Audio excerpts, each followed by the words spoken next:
Quem aí se sente mais aberta, predisposto a tudo isso que está chegando? Levanta a mão, sinceramente. Existem aí, né, segundo a ciência, os earlier adapters, que são as pessoas que já, assim como o nosso professor aqui, Charles Fadel, já se antevê, já consegue ter essa predisposição natural até, né, para as inovações. Mas eu sou uma das pessoas que tem uma certa dificuldade. E aí, toda a discussão que foi trazida referente à educação, eu me coloquei a pensar nos meus tempos de escola. E o professor Ivan, brilhantemente, falou sobre a diversidade e como a gente pode pluralizar a educação com o que nós temos aqui de melhor, seja pela música. Nós temos aí vários músicos ritmistas que nunca entraram em uma universidade de música e simplesmente atravessaram aí as barreiras e hoje são artistas de renome por simples ambientação, ou seja, pelas tradições que nós temos, seja das raízes africanas, indígenas e de outras culturas. Por que não fazer todo esse apanhado e nos beneficiar disso? Você que está nos acompanhando virtualmente, coloca aí no chat também o que você acha de tudo que foi trazido aqui. E nós vamos ter mais um momento de provocação e de reflexões para abrir as nossas mentes com as novas possibilidades.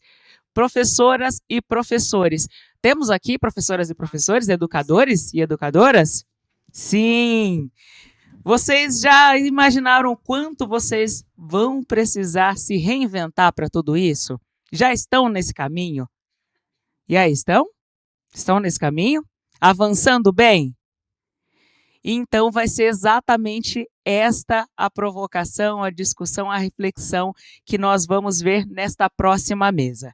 Nós vamos receber ela que vai mediar este papo tão importante, que é a diretora-presidente da Fundação Telefônica Vivo, Lia Glass.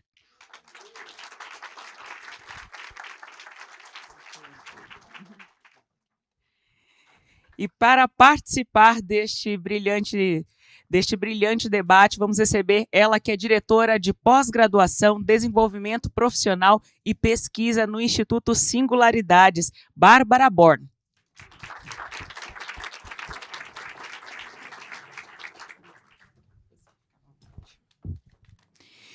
Ele que é professor de Ciência da Computação e Tecnologia de Aprendizagem da USP, onde também atua como chefe do Laboratório de Computação Aplicada à Educação e é professor visitante na Harvard Graduate School of Education nos Estados Unidos, Seiji Zotani.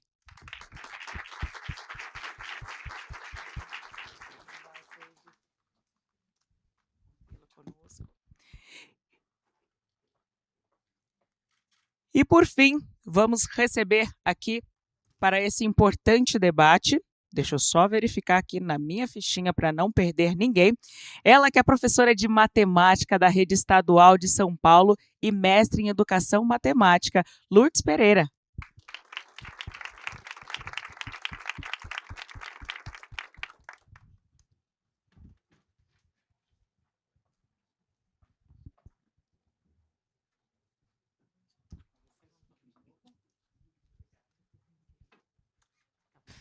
Podem se sentar, com a palavra Lia. Muito bom. Bom dia a todos e todas, quem eu não vi, amigos, amigas aqui. Muito bom estar com vocês nessa manhã discutindo educação pública, celebrando os 25 anos da Fundação Telefônica Vivo. E um enorme prazer estar aqui com amigos nessa mesa. Professora Lourdes, obrigada. Professor Seiji e Bárbara também, professora Bárbara também. Eu vou começar falando aqui de um tema que a Priscila trouxe no debate dela e que eu concordo muito, que é a nossa obsessão pela carreira de professor, o quanto que a gente precisa olhar para esse profissional, se a gente realmente quer trazer uma transformação. E vou começar aqui com a Bárbara, que, além de especialista em formação de professores, né, mestrado e doutorado, foi professora da rede pública também, então conhece ali a realidade. E, Bárbara, a gente passa, né, como foi discutido aqui também na palestra, por um processo de transformação. A gente sabe que a tecnologia, principalmente depois da pandemia, é algo que atravessou a vida dos professores e, ao mesmo tempo, ainda a gente tem a difícil tarefa de formar esse profissional no Brasil, para que dê conta não só dessa tecnologia que vem como ferramenta, mas de tudo que ela traz de demanda para que esse professor consiga ser ali um ator que vai desenvolver essa criança integralmente. Queria que você trouxesse um pouco da sua reflexão sobre esse processo de formação inicial de professores e o que a gente deveria pensar e fazer no Brasil nesse momento, diante de tantas transformações. Eu tenho 1 hora para responder. Bom dia a todas, todos, prazer estar aqui com vocês. Parabéns, Lia, toda a equipe da Fundação Telefônica. É brincadeira, gente, eu não vou falar 1 hora, tá? Eu acho que, enfim, eu tendo a ser uma pessoa muito otimista. Quem me conhece sabe que eu vou ali, eu aguento, eu vejo um pontinho de otimismo, eu agarro nele e vou puxando, porque professor faz isso, né? E eu acho que esse movimento de inteligência artificial, de desafios tecnológicos que a gente está vivendo na educação como um todo e na formação de professores em especial, no fundo, ele está nos provocando a ver um problema que não surgiu com as tecnologias e que não surgiu com a inteligência artificial. A gente já não forma professores para os desafios de sala de aula há muito tempo, né? Não é como se a gente tivesse há 20 anos formando os professores, eles saíssem lindos e maravilhosos e prontos para aquele espaço, e agora eles estão com esse super desafio, com essa bucha da vez. Não é o caso, né? A gente já tem estruturalmente no Brasil um problema de desenho, não só no Brasil, tá, gente? Não é um problema, não é complexo de vira-lata, mas a gente tem no Brasil, que é o nosso país, um problema de cursos que não dialogam com o exercício profissional que esse indivíduo vai ter lá na frente, que é lidar com crianças, com jovens, com adultos, para mediar a construção do conhecimento. Então, se tem uma coisa positiva nesse movimento, é que ele está forçando a gente a olhar para um currículo que já vinha carecendo de dificuldades, que já tinha problemas específicos que precisavam ser resolvidos. Dito isso, né, acho que o que a gente precisa se preocupar quando a gente está falando da formação inicial de um professor, e aí a gente vai construindo esse diálogo com tecnologias, inteligência artificial e tudo mais. Um professor, ele precisa estar preparado, né, esse indivíduo, uma professora, um professor, ele precisa estar preparado para construir os caminhos para que as crianças, na sua individualidade, na sua relação com os outros, com os seus pares, para que eles possam construir um repertório que lhes permitam navegar o mundo. Navegar o mundo de maneira crítica, de maneira ativa, né, que ele saiba criar soluções para problemas que ainda não existem, né? Então, esse é o grande desafio. Então, quando o professor ele vai aprender o repertório disciplinar para o qual ele vai ensinar, matemática, geografia, história, ou o letramento, né, alfabetização, letramento matemático e afins, este professor ele precisa entender não só sobre aquele conteúdo, mas como que ele garante que aquela criança, que aquele adolescente, nas suas especificidades, como que eles, de fato, conseguem construir esse repertório, né? O professor Fadel trouxe em sua fala que a gente não quer que eles reinventem a roda. A educação, ela tem esse papel de mediar o acesso a todo um conhecimento que já foi construído. Mas a escola tem um papel, e aí o professor tem esse desafio, que é, de fato, possibilitar essa criança a entender como que essas peças de conhecimento, essas peças de informação podem ser combinadas e recombinadas diante dos desafios que ele vai ter no mundo, que a gente não sabe, inclusive, que desafios vão ser esses, né? Então, acho que o que a gente precisa pensar quando a gente está falando de reformular a formação inicial dos professores é, primeiro, como que a gente repertoria esses professores com conhecimentos sobre as crianças, sobre os jovens, sobre os adultos que eles vão ensinar, como que a gente repertoria esse professor com um entendimento, eu gostei muito disso na fala do professor Fadel, um entendimento epistemológico das áreas do conhecimento, porque mais de saber fatos, né, e recitar esses fatos, esses alunos precisam entender como que o conhecimento se produz na matemática, se produz na língua, para que ele possa dinamicamente seguir construindo conhecimento, como que esse professor, de fato,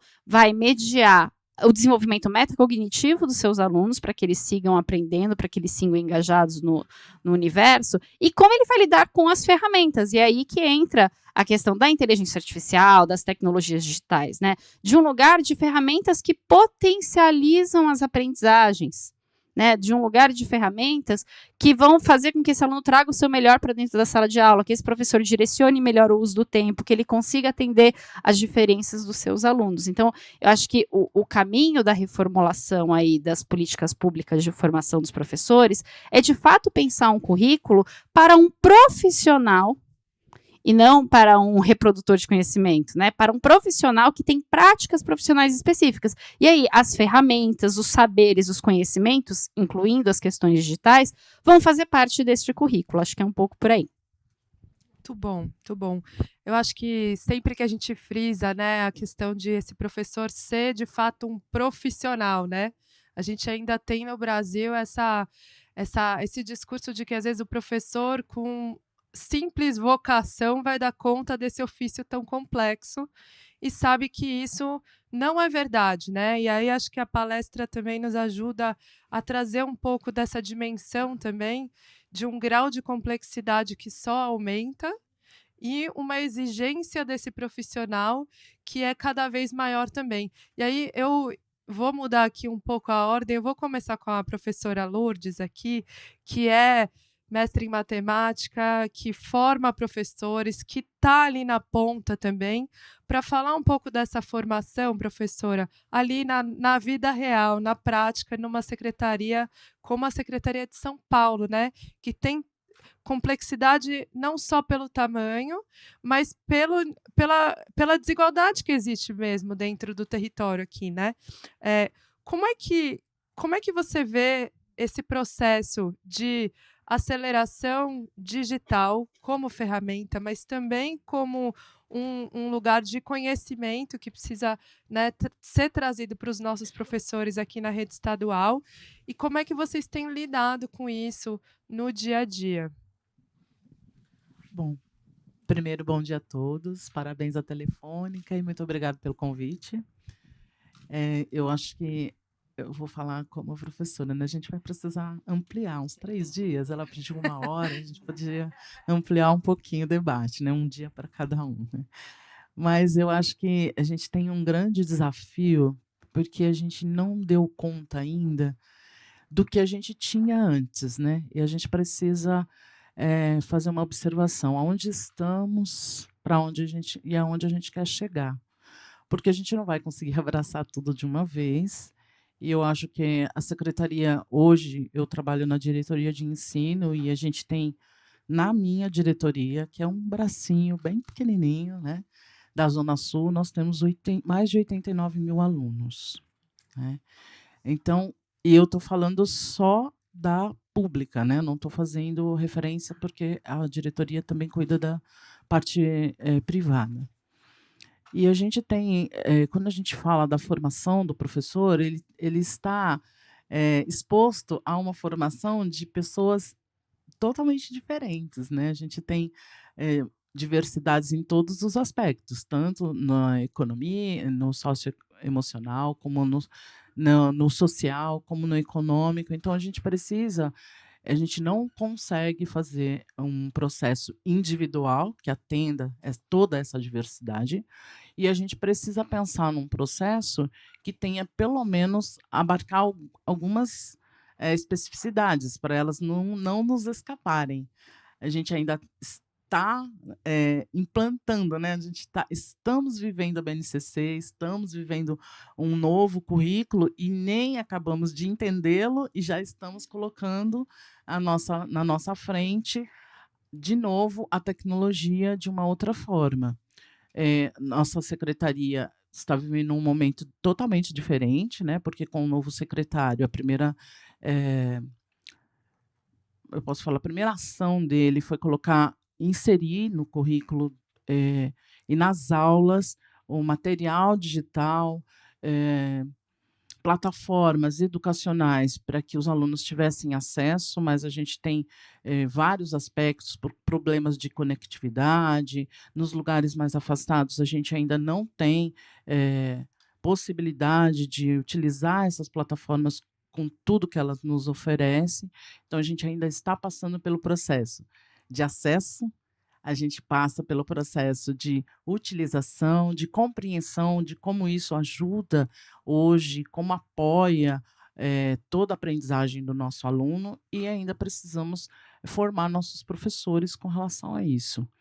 E é um processo muito grande, muito longo, porque a gente precisa olhar a escola como um todo, né? O professor ele está ali, a gente não pode só estalar os dedos, né? Agora todos vamos fazer tudo com inteligência artificial. Agora, instalamos novamente e nosso olhar vai modificar e nós vamos aprender como podemos ensinar melhor. Agora nós vamos... Então, nós temos um processo e cada um vai vivê-lo de uma maneira diferente. Então, a gente não podemos nos afastar.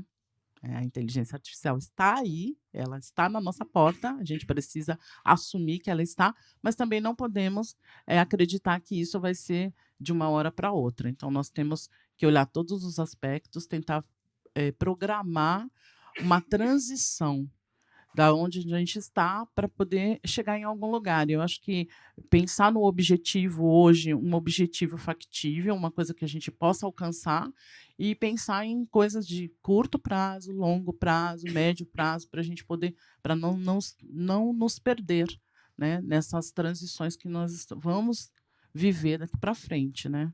Eu acho que é... Muito bom. Obrigada, professora. Seide, você que é talvez um dos maiores especialistas que a gente tem no Brasil nessa área de inteligência artificial na educação, que vem não só pesquisando, mas também colocando em prática muitas ações nesse sentido, né? Muitas das soluções que a gente acaba debatendo no dia a dia, elas vêm de contextos hiperconectados, altamente tecnológicos, desenvolvidas ali em polos também de excelência acadêmica, e às vezes a gente não olha para os contextos mais vulneráveis como locos de desenvolvimento dessas soluções de IA. E você é uma pessoa que pela primeira vez me trouxe esse conceito da IA desplugada e de uma concepção a partir de um contexto vulnerável. E eu queria que você comentasse um pouco sobre isso, né? Como é que a gente pode olhar para a inteligência artificial e para esse movimento que vem emergindo, para apoiar professores, estudantes, sistemas de ensino, a partir da realidade brasileira, que é já de uma desigualdade bastante significativa. E não temos uma hora. Poxa vida, aí. Bom, primeiro queria parabenizar a Lia e a Fundação pelos 25 anos. É uma honra estar aqui com Lourdes, Bárbara e todos os colegas. E é muito interessante pensar a inteligência artificial como uma ferramenta que aumenta as nossas capacidades. E aí, quando a gente pensa em aumentar as nossas capacidades, onde a gente pode aumentar ao máximo as nossas capacidades são as regiões mais vulneráveis. São regiões onde existe dificuldade de infraestrutura, dificuldades elétricas, dificuldade de capacitação. E aí, o interessante é a gente se perguntar, né? Como é que a gente consegue levar os benefícios da inteligência artificial para locais e pessoas que não têm a infraestrutura adequada para utilizar uma tecnologia como nós conhecemos atualmente? Essa pergunta é muito interessante de fazer, porque ela força a gente a repensar como é que a gente consegue desenhar tecnologias inteligentes, usando inteligência artificial, para que você consiga atender essa população. E aí, um conceito que a gente vem criando e disseminando é o conceito de inteligência artificial na educação desplugada, que é você conseguir, nessas regiões onde você tem internet intermitente, eletricidade é quase inexistente, professores sem habilidades digitais, você conseguir criar uma tecnologia que funciona para aquele lugar, para solucionar alguns dos desafios que o professor passa no dia a dia. Então, dos exemplos que a gente desenvolveu foi como é que a gente consegue automatizar a avaliação, como é que a gente consegue auxiliar o professor na correção de textos, ou seja, redações. E aí a gente analisou os dados do Brasil inteiro, inclusive de outros países do mundo, e a gente verificou que no Brasil, em torno de 90% de todas as escolas do Brasil tem pelo menos uma pessoa com um celular bom o suficiente para você conseguir tirar uma foto. Da mesma forma, as escolas, grande parte delas, não tem internet para os alunos, não tem internet para os professores, mas em algum local perto da escola você tem internet. Então quer dizer que você tem mais ou menos duas tecnologias, duas infraestruturas que você pode utilizar. E aí o que a gente fez então? Todo mundo, ou quase todo mundo, tem a capacidade de tirar uma foto com o celular. Então você pega, tira uma foto de uma redação e quando a internet está disponível você consegue enviar essa redação e fazer toda a mágica da inteligência artificial para retornar um relatório para o professor, para que o professor consiga trabalhar as suas práticas. Então isso é muito interessante porque você aumenta a capacidade do professor de ser um melhor professor, de atender melhor os seus alunos em tempo adequado. E da mesma forma como a gente faz para redação, a gente pode fazer para matemática, a gente pode fazer para ciências e para outras disciplinas. Sempre pensando em como é que a gente consegue redesenhar as tecnologias para atender a população e as regiões mais carentes do país. Então esse é um exemplo que a gente, como Brasil, a gente tem um potencial gigantesco de desenvolver tecnologias que a gente consegue não só resolver o problema do país, mas a gente consegue resolver o problema do sul global, que são mais de 70% da população mundial. Ou seja, se a gente resolve o nosso problema, a gente está resolvendo o problema de muitas e muitas pessoas. Muito bom. Bárbara, eu queria voltar para você aqui. Quando a gente escuta o professor Fadel na palestra dele, a gente discutiu, e no livro também, isso está bem explícito, tanto a questão de modernização do currículo e quanto dos novos saberes que a gente precisa que esses estudantes desenvolvam, né? E aí, se a gente fizer um paralelo com os professores, a pergunta que eu te faço é: o que então a gente precisa de desenvolvimento em termos de habilidades, competências e novos saberes, por que não, para esses professores, né? Porque para a gente dar conta, né, de implementação de BNCC, seja ela a versão atual, seja a evolução, para que a gente dê conta de pensar esse estudante que vai estar pronto para um mundo cada vez mais digital, né, e que precisa ser também cada vez mais humano.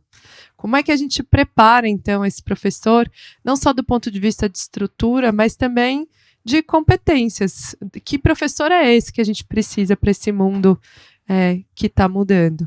E eu sei também que é uma pergunta difícil, mas talvez você seja uma das melhores pessoas aqui para nos ajudar a refletir sobre isso. Tá. Eu vou dar um passo atrás para responder sua pergunta. Em uma pílula, né? O que a gente tem muito consolidado na literatura sobre formação de professores que pode nos ajudar a pensar que professor é esse e como que a gente articula esses desafios do momento com a formação desse professor. Acho que tem 3 bases de conhecimento que são muito estruturantes na formação de um professor. Uma delas é a gente entender quem são os alunos, como eles aprendem, né? E quando a gente fala quem são os alunos, são de vários pontos de vista. A gente está falando do ponto de vista do seu desenvolvimento cognitivo, evidentemente, mas do seu desenvolvimento físico, social, emocional, cultural. É esse professor entender como ele, de fato, chega numa sala de aula de 30, 35, 40 alunos e consegue mobilizar tanto o seu conhecimento, né, mais de psicologia do desenvolvimento, bom, o que é apropriado para essa criança nessa faixa etária, né, por que ele está reagindo dessa forma e não de outra, mas também para que ele tenha ferramentas para sondar aquele grupo específico de alunos. Né, o que faz sentido dentro, sei lá, de uma escola no Grajaú, na periferia de São Paulo?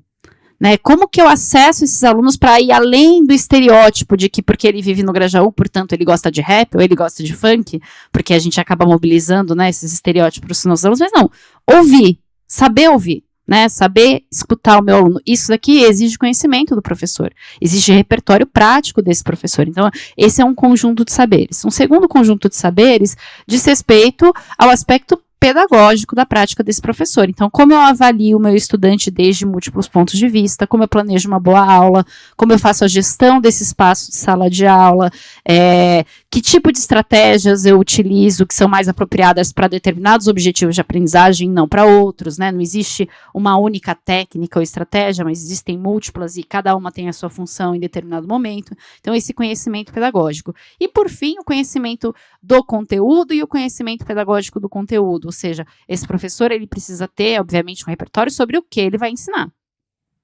E ele tem que ter um repertório muito profundo sobre isso para que ele possa fazer escolhas curriculares que garantam as pontes entre quem são os seus alunos e as estratégias pedagógicas para que esse aluno acesse o conhecimento. Então, veja, eu estou falando de uma formação muito robusta deste professor, que hoje está vivendo num mundo que não é analógico.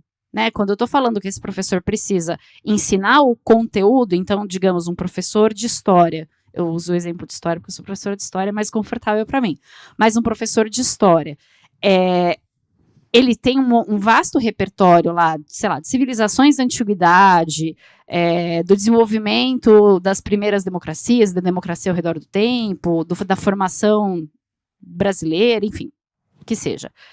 Mas não basta que ele tenha este conhecimento. Ele precisa entender quais são as melhores formas de apresentar esse conhecimento para os seus alunos, que partes deste conhecimento são mais poderosas para que esse aluno possa navegar o mundo, porque mesmo que ele queira, ele não vai dar conta de trabalhar todo o conteúdo, então ele sempre vai fazer escolhas.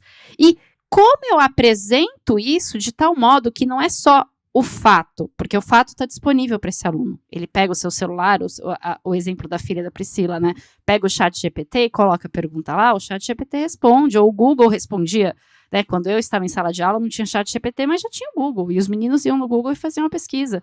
Então, não é só sobre qual informação se apresenta, mas como a gente ajuda esse aluno a entender a construção deste conhecimento para que ele possa seguir construindo o conhecimento. É quase como se a experiência, a vivência que ele tem de construção do conhecimento na escola, preparasse ele para seguir aprendendo no mundo.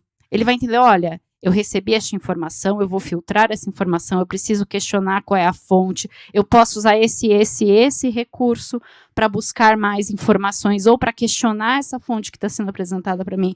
Então, o professor ele tem que ter um olhar na estrutura, né? O Dewey, faz pouco tempo, 100 anos, assim, que o Dewey falava da gente trabalhar a coluna vertebral, né? É esse exemplo que ele dá, da coluna vertebral do conhecimento. Se o professor tem essa visão epistemológica, portanto, né, da história e de como os conteúdos da história se conectam, ele vai saber fazer as seleções do que é estruturante para que ele tenha fatos e saberes, sim, que são basilares, mas também experiências que são mais importantes.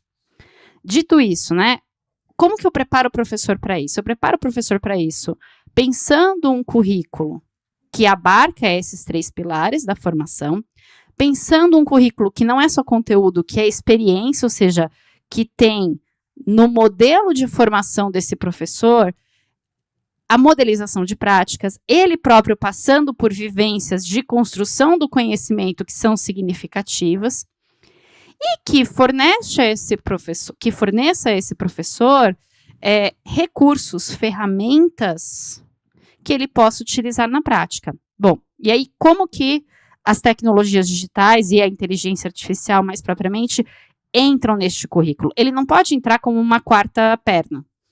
A gente tem que pensar como que estes elementos, este conhecimento de inteligência artificial, de tecnologias digitais, dialoga com cada um desses 3 eixos estruturantes. E aí, eu acho que tem 3 coisas importantes que vale a gente pensar.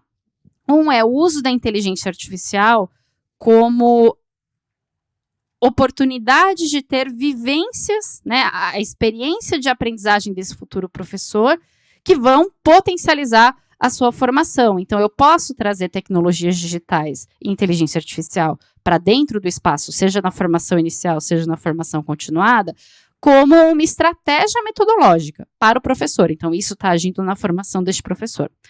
Um segundo lugar que esse conteúdo vai estar abarcando o currículo da formação do professor é do ponto de vista das tecnologias digitais como ferramentas de ensino. Então, é que eu estou visualizando, né, a tríade, tem um diagrama de Venn aqui na minha frente, eu fico apontando para ele.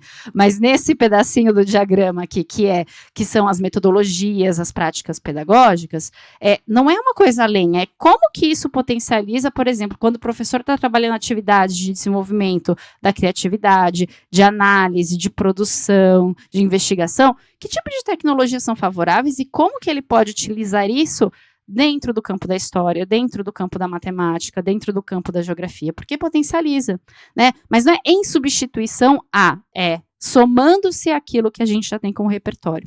E aí tem um terceiro elemento, que aí eu acho que é muito importante a gente pensar, que é este professor ter o conhecimento sobre o que são tecnologias digitais. Aí ele entra no lugar de conteúdo, de objeto de estudo desse professor, ou seja, como que esse professor entende de onde vem e para onde vai. Aí a tradução, inclusive, do livro do professor Fadel vem a contribuir nesse cenário, né, para a gente ter um texto que subsidia essas discussões. Mas o que é essa tecnologia? Para que ela serve? Para que ela não serve? Ou seja, o professor tem que entender como que esta tecnologia está no mundo, em diálogo com quais elementos da vida desse estudante, como que essa tecnologia age lá no contexto, no cotidiano dessas crianças, dessas meninas e desses meninos. Então, eu acho que é um pouco a gente fazer o exercício de pensar o que é estruturante, o que é basilar na formação do professor e que costuras, que amarrações que a gente faz com as tecnologias para que elas potencializem isso e para que elas também sejam objeto de investigação. Acho que é isso. Muito bom. Lembrei aqui, Linda Darling Hammond, né? Professora Lourdes, né? Há alguns anos, aqui estou olhando aqui a Dani também, que está aqui, o Instituto Península fez uma pesquisa que chamava Observatório do Professor, e aí um dos grandes insights era de que a formação do professor, e isso acho que dialoga um pouco com o que a Bárbara está trazendo, ainda era realizada no Brasil para um aluno inexistente, ou seja, um aluno idealizado, né, no sentido de que a gente muitas vezes descontextualiza todo o repertório e bagagem que vem com esse estudante para a sala de aula. E o que a Bárbara está trazendo é a importância de a gente ter, né, na formação desse professor, também um repertório que dialogue com o repertório do estudante. Ao mesmo tempo, a gente tem um processo aqui de tecnologias e inteligência artificial emergindo, e a minha pergunta para você é como é que a gente consegue, né, e aqui vou trazer para a área da matemática, que é a sua área, né, e que é uma dor do Brasil em termos de aprendizagem, usar a tecnologia e a inteligência artificial para que a gente possa, de fato, ajudar no dia a dia esses professores, e que tarefas são essas em que dá para usar, né, a IA e a tecnologia, e quais são aquelas que a gente não pode tirar do professor. E eu queria que você comentasse um pouco do que vocês têm feito também na prática, né? Do quanto é possível a gente já caminhar para esse lugar de um professor preparado para lidar com esse aluno que não é o idealizado, mas que é o aluno real, ao mesmo tempo que a gente aproveita essa inovação toda que vem emergindo daquilo que já chegou, obviamente, né, numa rede estadual ou de coisas que vocês talvez estejam testando. Bom, nossa, Espera aí que eu vou respirar, né? Eu acho, primeiro, a gente tem que deixar bem claro que é um desafio e que do ano passado, meados de agosto para cá, nós estamos trabalhando para as coisas que já chegaram, né, na nossa rede e que a gente não tem mais, não existe um espaço para a gente dizer não queremos. E sim, como que nós vamos lidar com isso e o que necessitamos fazer para que isso nos traga uma resposta melhor, porque a inteligência artificial ela está aí, mas então como nós vamos usar, o que ela nos traz, eu acho que o avanço ele é sempre bem-vindo, muito bem-vindo, mas a gente precisa saber que se ele está aqui, como que ele nos apoia, como que ele nos ajuda. E é uma missão nossa, né? Entender como que a gente pode aproveitar ao máximo que a inteligência artificial nos proporciona. Eu acho que são 2 aspectos que a gente tem que pensar. Primeiro, a formação do professor, para que ele compreenda o que está colocado para apoiar o desenvolvimento, sempre pensando em apoiar o desenvolvimento do nosso aluno, do nosso estudante.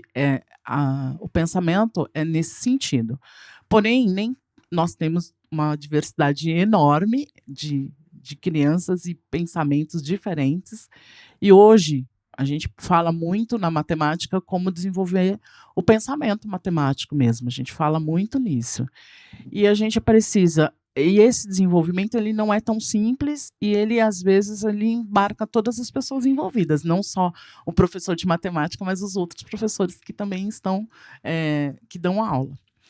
Então, a formação do professor ela é continuada, sempre a gente tem hoje, nós sempre tivemos essa formação na rede, faz parte da rotina do professor, tem toda semana, um tempo onde ele se dedica a entender as dificuldades e as fragilidades da turma onde ele estiver dando aula. Porém, hoje a gente tem um aspecto um pouquinho mais intensivo, né, quando a gente vai buscar quais são os problemas da rede no geral e discutir sobre eles toda semana. Então, a gente precisa discutir, porque essas discussões fazem com que a gente vai levantando outras situações para pensar como que a gente vai resolver. Nós temos o aspecto do próprio aluno, que ainda está se adaptando. A gente não pode esquecer, como ela falou, né, dos conhecimentos prévios que eles têm, principalmente quando a gente fala de matemática, porque a gente tem aí um grande estudioso, D'Ambrosio, que sempre deixou bem claro que para essa aprendizagem ela ter significado, a gente precisa fazer essa ligação, essa conexão com o que o aluno já sabe. Hoje a gente tem algumas plataformas de matemática que apoiam esse desenvolvimento, mas ainda nós temos os resultados que elas nos oferecem ainda estão sendo avaliados. Como que a gente trabalha com esses resultados? Sim, tem a inteligência artificial envolvida, porque o aluno ele trabalha nessa plataforma, desenvolve alguma atividade de matemática e é quase que... no momento que ele está trabalhando ali, o professor já consegue ver qual é a dificuldade que ele está, quem está com dificuldade, que tipo de dificuldade que é. Aí, depois que esse aluno trabalhou, a gente pode analisar o relatório que é gerado por essas plataformas, para que a gente promova e planeje uma próxima ação. A gente já fazia isso se a gente não tinha nenhum material que fosse uma plataforma de matemática, por exemplo. A gente já olhava isso. Hoje, a inteligência artificial faz com que a gente olhe isso com mais rapidez e a gente possa agir com mais efetividade, atacando, né, eu vou falar essa palavra assim, mas pensando nos pontos mais problemáticos que a gente tem na educação hoje. Desenvolver pensamento matemático não é uma coisa simples, a gente precisa de muito estudo. O professor, ele é um profissional que precisa de atualização constante, mas eu acho que hoje todos os profissionais caminham dessa mesma forma. Eu não acredito que seja só o professor que precisa se atualizar. Eu acho que todos os profissionais precisam disso. Eu acho que a diferença é que o professor precisa estar atento a particularidades, porque ele trabalha com pessoas, né? Pessoas com diferentes conhecimentos, com diferentes comportamentos. Então, ninguém aprende, um ou outro vai aprender da mesma forma, né? Às vezes a gente tem diversas maneiras de aprendizagem na mesma sala. Então, a necessidade dele entender não é só a inteligência artificial, mas como o aluno aprende, como os alunos aprendem, porque a gente vai ter respostas diferentes, e como ele dá aula, né? Ele precisa também entender qual que é o processo dele de aprendizagem das coisas novas e de transposição do conhecimento dele. Porque não é só também chegar lá e falar, né? A gente sabe que existe um processo que faz com que o aluno aprenda ou não mais rapidamente. A gente tem na secretaria formações tanto internas nas escolas, como a própria secretaria que oferece. E sempre pensando nos problemas atuais mesmo. O que a gente tem de problema agora, nesse momento? Em qual lugar ele está? Em como que a gente pode ajudar? É um processo da secretaria também entender, né, o que a gente precisa fazer no momento, mas as formações elas não deixam de existir. Normalmente elas atendem até aos pedidos dos próprios professores, né? A gente faz muito levantamento do que eles querem e do que eles precisam no momento. Acho que isso é bem Obrigada, bacana. professora. Ou seja, eu vou para uma segunda pergunta aqui, sobre um pouco de tendências, né? Eu sei que você estava na Coreia semana passada, e a gente sabe que a inteligência artificial pode apoiar professores, pode apoiar estudantes, mas eu queria que você trouxesse um pouco de o que já está sendo testado na prática. Você falou um pouco de ferramentas, né, de IA desplugada, mas queria que você trouxesse um pouco de exemplos, né, do que está por vir, né, em termos de inovação nesse uso de IA para efetivamente apoiar em escala, né, professores e estudantes também, se der tempo. Obrigado, Lia. Eu voltei sábado. Eu tô meio grog, assim. Meu olho tá mais fechado que o normal. Por isso que vocês não estão vendo meu olho aqui, né? Mas é muito legal, né? Tem muitas inovações acontecendo em todos os lugares do mundo, né? E eu vou trazer duas aqui para a gente pensar e verificar se vale a pena trabalhar nessa direção para o nosso país. Então, um é com relação ao aluno. Vou começar com o aluno, depois eu falo do professor. O aluno, normalmente, quando a gente trabalha, quando a gente fala educação em geral, normalmente a gente está olhando só a parte cognitiva dele. Ou seja, o quanto ele aprendeu. E a gente esquece que o aluno é mais do que isso. E aí é interessante quando você começa a olhar uma área da inteligência artificial que já está muito antiga, mas que veio com peso nos últimos anos, que são os agentes. Então, imagina que para você trabalhar com um aluno, você pode ter um agente, que é como se fosse uma pessoa capacitada para trabalhar tanto a parte cognitiva do aluno, quanto a parte profissional do aluno, quanto a parte emocional do aluno. Então, cada agente desses vai trabalhar um elemento em particular. Assim como um aluno pode ter um psicólogo junto com ele, pode ter um terapeuta ocupacional, pode ter um coach e assim por diante. Então, imagina que a gente consegue fazer isso em escala e a gente consegue trabalhar com um aluno que está em uma comunidade carente, com vários agentes apoiando esse aluno. E às vezes, por exemplo, ao invés de o aluno ir para a escola, talvez a decisão desses agentes, conversando entre eles, seja: vá dormir, descanse agora, porque nesse exato momento você não tem a capacidade cognitiva para participar de uma sala de aula. Então faz muito mais sentido, se a gente for pensar do ponto de vista do aluno, de ele poder descansar. É melhor você, de repente, agora, conversar com um colega. É melhor você comer. E assim por diante. Então, quando a gente pensa que a gente tem vários agentes trabalhando com o aluno, significa que são vários dessas inteligências artificiais trabalhando para que a gente consiga fazer com que aquele aluno seja o melhor aluno possível. Não seria legal isso? A gente conseguir fazer E eu sei que dá um pouquinho de medo, assim, né? Poxa, vai roubar alguma coisa. Não, mas é você criar essas pequenas ferramentas que conseguem trabalhar diferentes perspectivas e elas podem discutir entre si e deixar para o julgamento humano ao final. Será que essa é a melhor solução? Será que não é a melhor solução? Isso já acontece na área da medicina.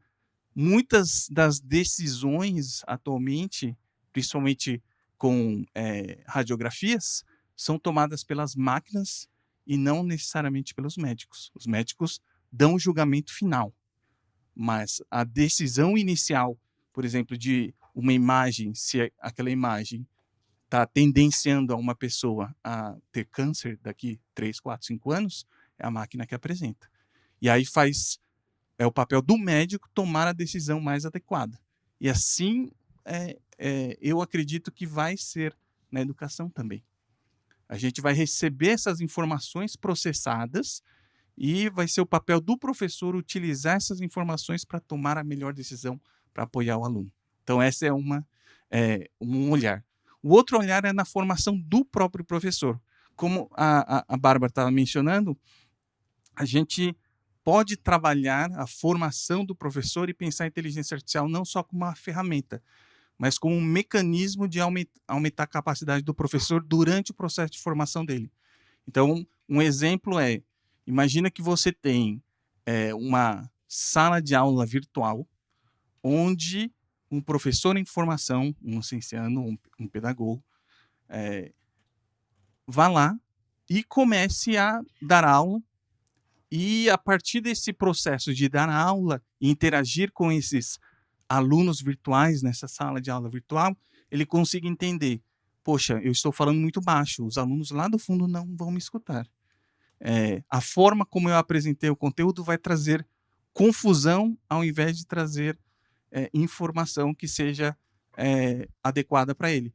E a partir desse processo de interação, ele vai conseguir aumentar suas habilidades para, então, ele ir numa sala de aula, fazer um estágio, fazer uma atividade. Então, a gente pode pensar a inteligência artificial como esse mecanismo que auxilia a formação do professor, não só como uma ferramenta. E assim como essa, tem várias outras. Então, só o último exemplo aqui da Coreia, que eu acabei de ir lá, que eles fizeram? Eles foram de livros para livros digitais para livros digitais inteligentes. Então, eles estão implementando, a partir de 2025, livros digitais inteligentes, onde toda a informação do aluno é processada para o professor entender o que está acontecendo com o aluno. Então, imagina que um aluno está lendo um livro. Um aluno que lê e para em vários pontos específicos tem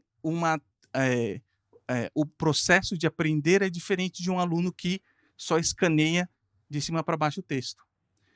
E aí o professor pode interagir e agir para que um aluno X ou Y consiga olhar o texto com mais propriedade, para entender melhor aquele texto, para interpretar melhor aquele texto. Isso a gente não consegue fazer com papel. Isso a gente tem dificuldade de fazer no computador, porque o computador tem a tela, que atrapalha os olhos. Mas com um livro digital inteligente, é como se você fosse usar aqueles Kindle da vida, só que eles são inteligentes e capazes de capturar essas informações para que o professor consiga atuar de melhor maneira. Então, isso eles já estão implementando para alunos de 3º e 4º ano do ensino fundamental ano que vem. Uau! Muita coisa, gente, que vai acontecer ainda.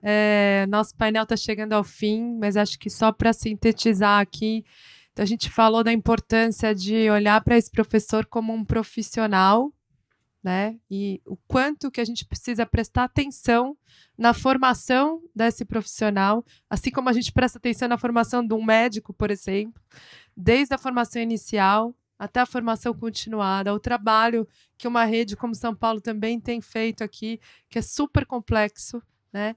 E ainda por cima pensar o que vai ser esse profissional no futuro diante de tantas transformações, principalmente ouvindo esse tipo de inovação que já está acontecendo, não é algo que está nos livros mais, né? É algo que já é muito em breve parte do nosso dia a dia, né? Hoje está na Coreia, daqui a pouco a gente vai estar discutindo isso aqui no Brasil, com certeza, em contextos muito distintos. Então, eu queria agradecer muito vocês três. Acho que foi super painel. Muito obrigada.